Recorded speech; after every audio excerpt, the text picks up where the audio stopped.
Hi, everybody. I'm Bill Sanders, and this is a streaming edition of Watch Art Sci. What I'm going to be playing around here for a second, because for some reason, the way this is set up, I can't see your comments, and so I've got to set up my other computer so I can see them. So let me check and see if I can. Here we go. Let me see. All right, where is this on here? YouTube dashboard, video manager. Anyway, doggone it. I'm looking for the where my live thing is. Is this it right here? Upload video. This is go live. It already is live.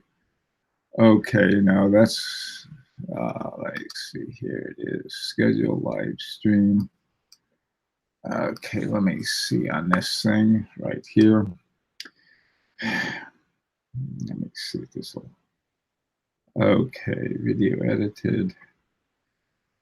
All right, what I'm doing is that I'm trying to see on this thing right here where it is on my other screen. Okay. Oh man. Video live streaming. Let's see it from here. Okay. Here we are. Live stream. Thumbnail. Visit. Oh, I know what I can do. Okay. Bear with me one second. I think I know what I can do now. I'm going to email myself the correct link. So let me put that in here. And my YouTube page is this. Copy. And then I'm going to, there's got to be an easier way to do this. This is crazy. To mail. To comments. Hello, comments.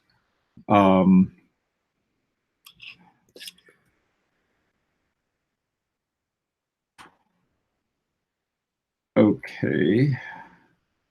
And let me see if I can get this thing sent. Send anyway. I don't know.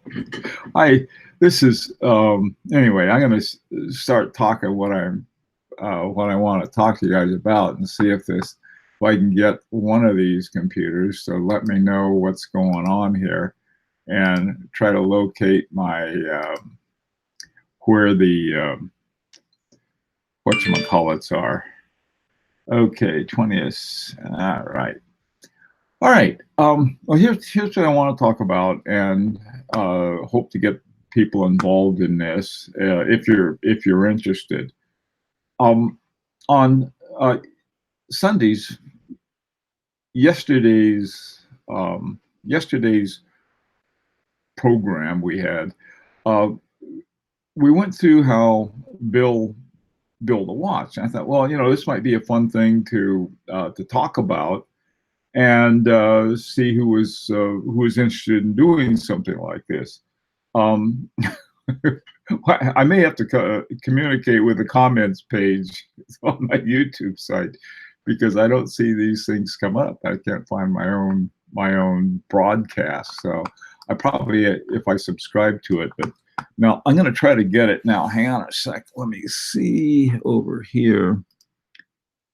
And because what I want to see is that I want to see your comments. Yeah, inbox. Yeah. Okay, YouTube. I think I may have it. Hang on a second. Okay. Yes, here it is. Okay, I got it now. Great. Okay, I can see you guys, Rasher, Blue Shirt, Rich, Buddy, Finchy, Evil Z. Rudy, hey Rudy, Oscar, Port Vale, Bacon Eater, he's some Hi guys. Okay, I have it working now. I found out a easy way to do it. All right. If you're interested in doing this, uh, let me tell you what's involved. Okay. Now this Friday, I'm going to be talking about the watchmaking experience I had with the Horological Society of New York, which involved taking apart and putting together a movement. We took apart and put together a ETA Unitas 6497. Now, up until now, my watchmaking experience had been part of the time zone course. In the time zone course, when I started it, I didn't know what I was doing. Okay, so I thought, well, what I want to do is that I want to get the movement, I want to get everything that goes along with the instructions they have. Okay, so I did, and this is the case right here. You can see the case. Now, this is a pretty small case. It's 36 millimeters. And inside the case is a dial that's even smaller. And they gave me two dials to work with, a black one with white lettering and a white with black. For some reason, I can see the white a little better. I mean, it shows up better, but this one I can see pretty well too. And black is a little more formal, so I like that as well. But with this, if I decide, well, I'm going to change the dial, I'm tired of the old one, I can just put a new one on. Now, what is involved here, and I'm giving you a sort of a beginner's summary of this, all right, and in terms of some of you, Bill A is there. Bill, help me out if I say something wrong, okay? Thank God you showed up. All right. This is the truly the barely sighted leading the blind, but I'm guided by the sighted. All right. So and here's in the back, you can see what's left of a movement I've been disassembling. Now, you don't have to disassemble the movement. You don't have to touch the movement. Okay, you can simply take the movement and put it into the watch. And there's some other things you have to do. You have to do some things with the stem that goes into here. Now, this is the one. This particular crown uh, comes with this. By the way, too, I mentioned this was 36 millimeters, and these are pretty small. This is 18 millimeter for the lugs. Okay, and then the other main part are the hands, and the hands are pretty small. They gave me a bunch of different hands, and as part of the what they call the school project. And right here, I don't know if you can see it or not. I'll see it says the level 1 time zone. Okay, I'm going to see if you can see this here. This is a true school watch. Okay, and the school watch, you'll see a lot of them. I mean, like FP Journe has school watches, and so a lot of these other ones. Hi, Clyde.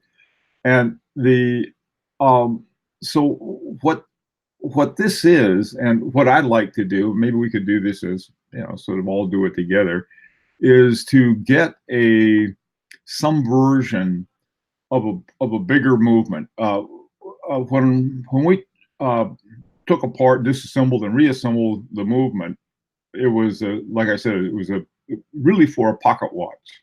The 6497 was, and our 6498. The difference is that a 6498 has the small seconds at 6 o'clock, and the 97 has them at 9 o'clock. Otherwise, they're pretty much the same movement.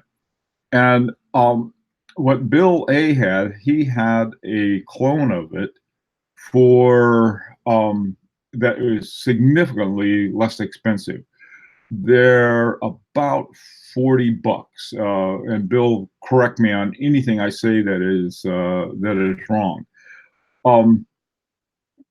And the ones that they have for the ETA Unitas were the ones at least they had at the time zone.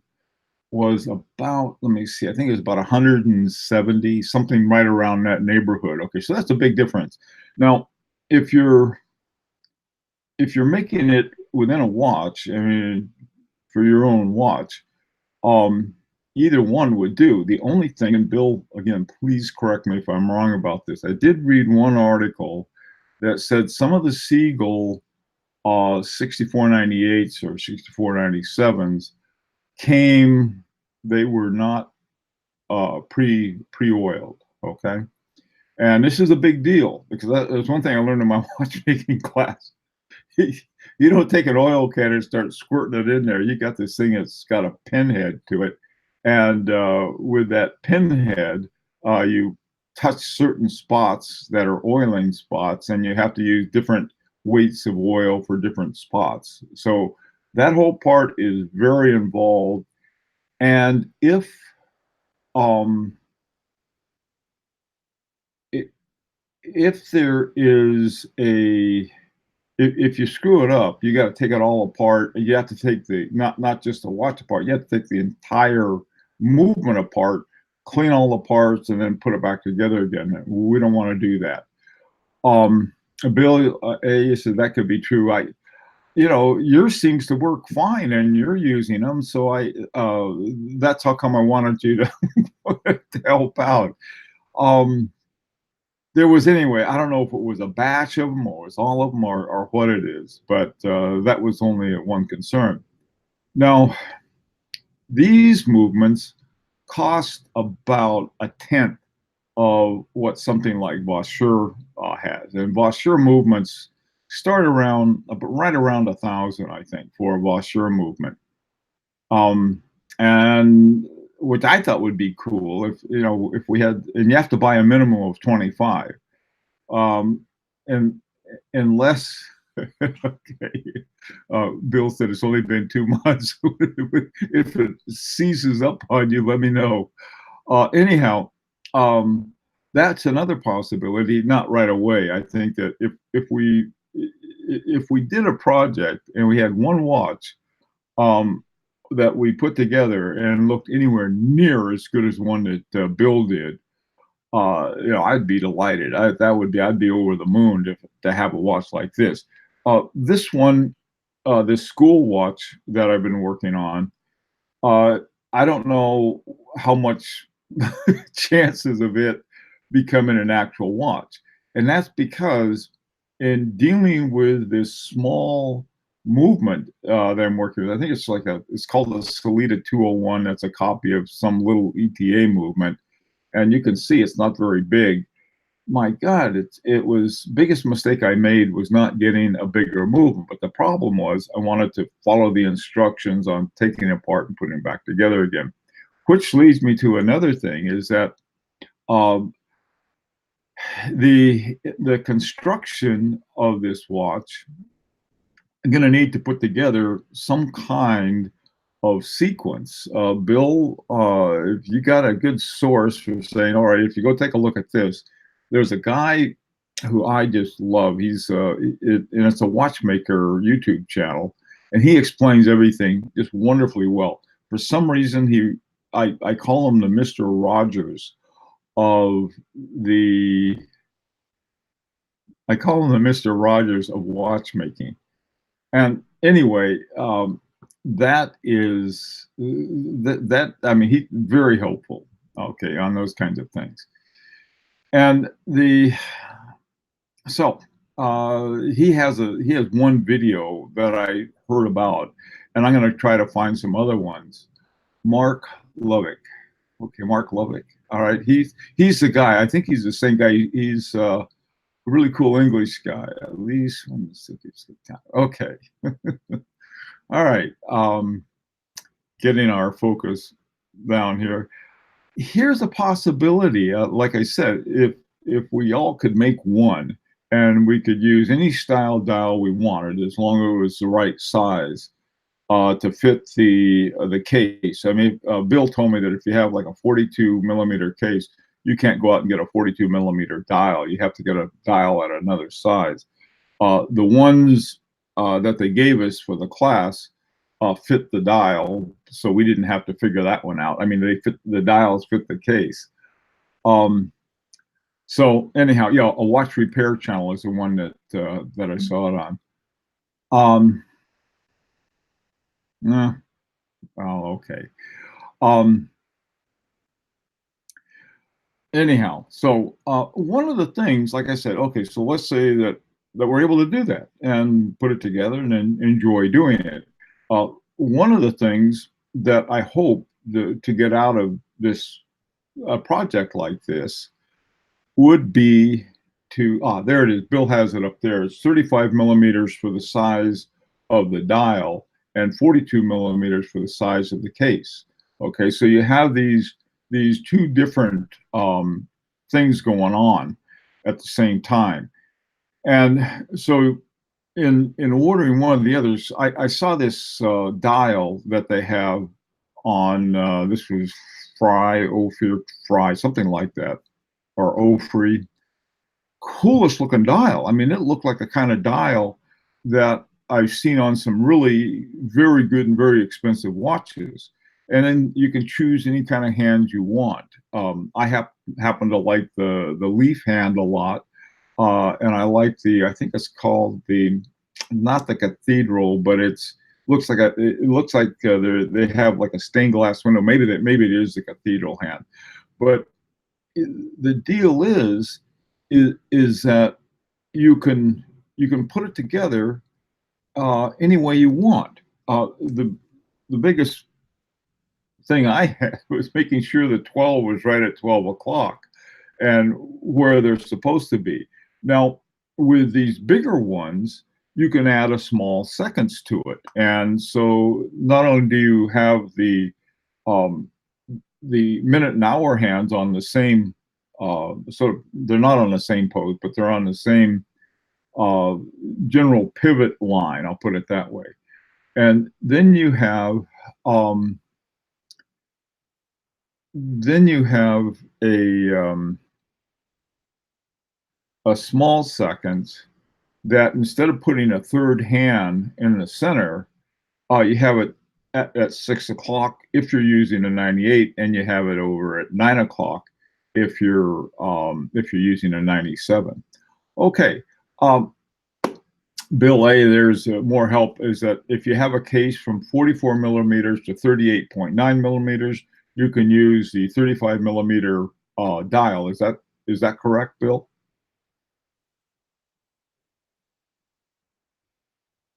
Otis Fry, Otto Fry. That's who I was talking about. Yeah, thanks, Rasher. That's exactly who I meant. They're over in East Bay.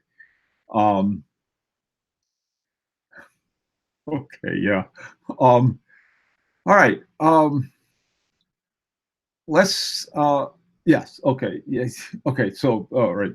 Thanks, Bill. I was all these comments, and yet, what was that referred to? Okay, so that would be the thing, is that you get a dial size, and then you have a case size. Then you need to know for that. So that's one of the things.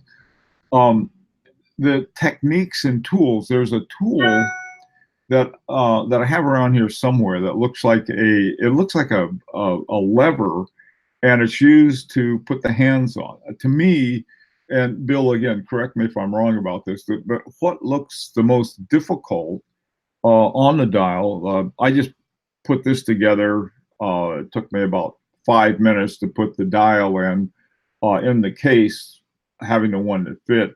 And then I put the movement in on top of that. But the hard part to me, I think it's the hard part, is putting on the hands. Now, if you have the hour and the minute hand, they have to go on different parts of in the middle. And then if you're going to use small seconds, you're going to have another place to put them on too. Excuse me.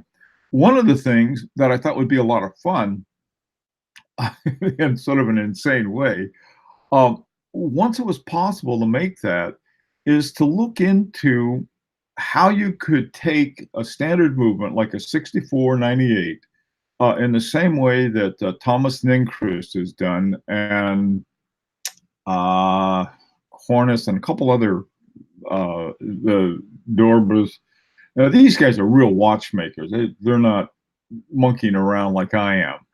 But what would it take to modify these 6498 so that if you have the minute hand where it's supposed to go and the second hand at where it's supposed to go, that to add another dial for the hour hand, and then you have a regulator. Stuff like that might be, I mean, that would be more advanced stuff. I have no idea how to do it. There was one school project that I saw online that this guy proposed it, and I thought, well, that wasn't very interesting the way he did it. But so naturally, I want to figure out something that would look cool. Like if you had the minute hand in the middle in the center, and at 6 o'clock you had the seconds. Okay, that's where they belong. And then at 10 o'clock over to the side, sort of for an asymmetric, you put the hour hand, and then you'd have your little regulator style. Okay, so what are some ideas you've got here? Bill, let's see, another channel, the moderator is an engineer but not a watchmaker who demonstrates a lot of these tools. That would be helpful.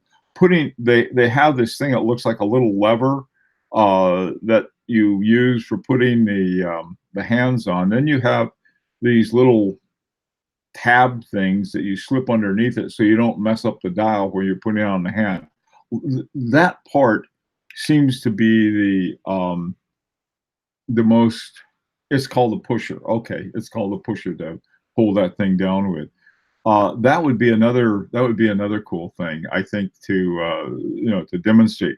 And so what I thought we could do is that if we sort of take some starting point, okay, well, we're all going to get to this stuff, or at least the people interested in doing it, we're going to get to this particular kind of movement, and then people can get whatever taste they have in dials. And then let me see, once we have that, and then the hands, and then sort of get everything lined up and ready to go, and then do one part and then talk about it, and then do the next part and talk about it. And that way, sort of take it really slowly, and then talk about possibilities for some kind of modifications that we could do. Now, having said all of this, is well, what does that have to do with watch collection? Well, nothing really, except if you want to make your own watch, you're not going to spend very much. I think there's a little more understanding of what goes into making a watch and getting an idea of what we're really paying for. And levers, that's what those little, they're little bent things. I think hang on, let me check. I think I've got one somewhere here. The organization of my tools. I guess not.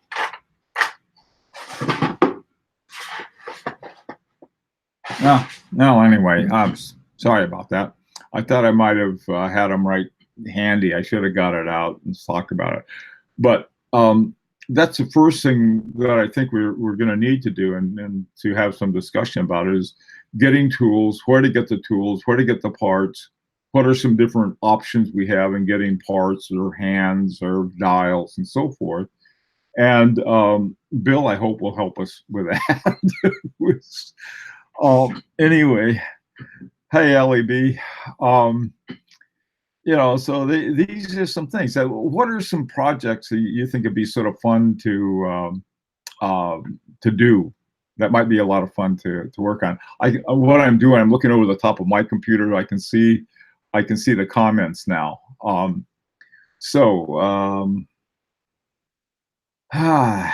Okay. Clive, you're going to make a 16610. All right, let me see. Okay, gives appreciates the effort involved in making what? Yeah, Rasher, that's a good point. I think that's important. And exactly what it takes. Okay, I hate to put a dollar amount on it, but this kind of thing we may be thinking about.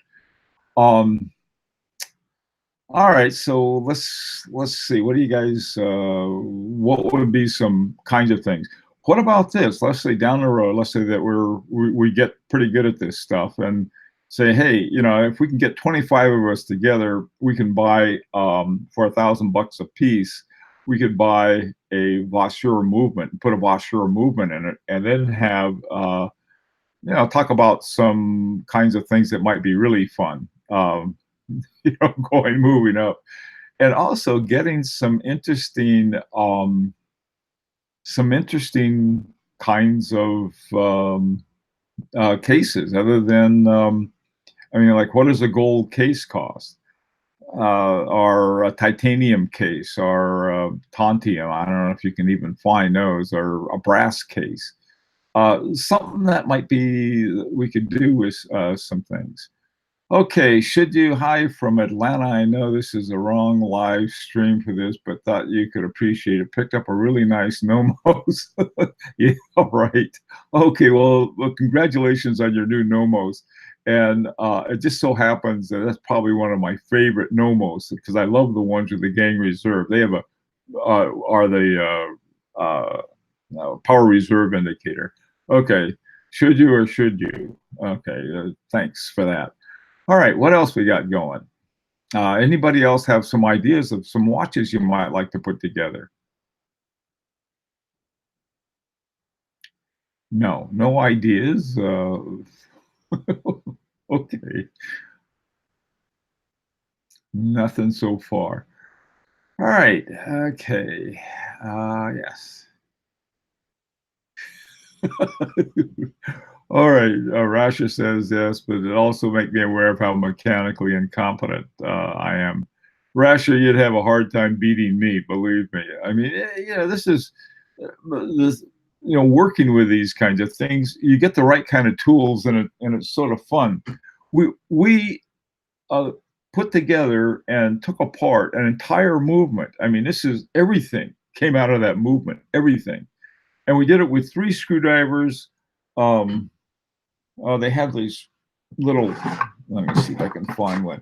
This is sort of the old-fashioned version. These are these little pointy sticks, so that when they're anti-magnetic and they're not going to bust things up. But they have these newer ones, and on one side they're flat like a screwdriver, and then they're pointy on the other one. I forgot the kind of these. They're little wooden sticks, and they come in these big batches, but instead of these, the modern ones point on one side, and they have looks like a screwdriver head on the other. And what the screwdriver head side is for is holding down a plate when you're screwing it back in, so it doesn't flip along with any other thing with the springs on it. Okay, well, Bill, all right, eyesight is important. I can't. Oh, peg stick. That's what I was looking for. Pegwood sticks. Thanks, Rasher. Bill, okay, you got eyesight. I can't hear, so we both have something that it goes off. All right. A well done. It takes some doing. Yes, Bill, thanks for that. I know it does, and I know it takes a lot of it takes patience. This is one of the things, with this kind of project. There's really no hurry. I mean, we're hobbyists. We don't have somebody stand over. We got to get this thing out by Thursday. We don't have to do that. We can take our time on the thing and do it a little at a time, look at it, discuss it, and then go on to the next step. That's what I'd like to do. And we sort of give me some kind of feedback on how that sounds. So sort of taking it as a long-term project. Maybe take a month, to do something that people might do in an afternoon who are really good at it. What do you think? Let's see. Where are you? Okay, everybody's suddenly quiet. That's no good. All right, nobody wants to commit to doing anything. I understand that. So not asking for, just wondering what's below the glass cover on the table. This, I'll tell you what normally goes in here. This is important. You want to keep the dust off your stuff. This thing right here is sort of like a vise. It's a movement vise, and you put your movement in here, and so you don't have to handle the movement itself. and then the movement goes up here. Now this is where I've been keeping my movement, but for today, because I still have more work on it. But now I have it sealed in here, so I don't have to worry about it. That's the movement right there that I've been working on that goes into that. Those cost about $3 a piece or something. A movement holder. Thank you, Bill. I really appreciate it. Okay, as retired from the YouTube, he should have time to build one. What do you mean? I don't think Clyde's retired from YouTube. Okay, you can barely make toast, Vegas. Okay. Um, how do you make a Rolex? I don't know. You fix up an Invicta. How's that? I don't know how you make a Rolex, Paul, for God's sakes. Um, Bivers love child movement should go in the bin.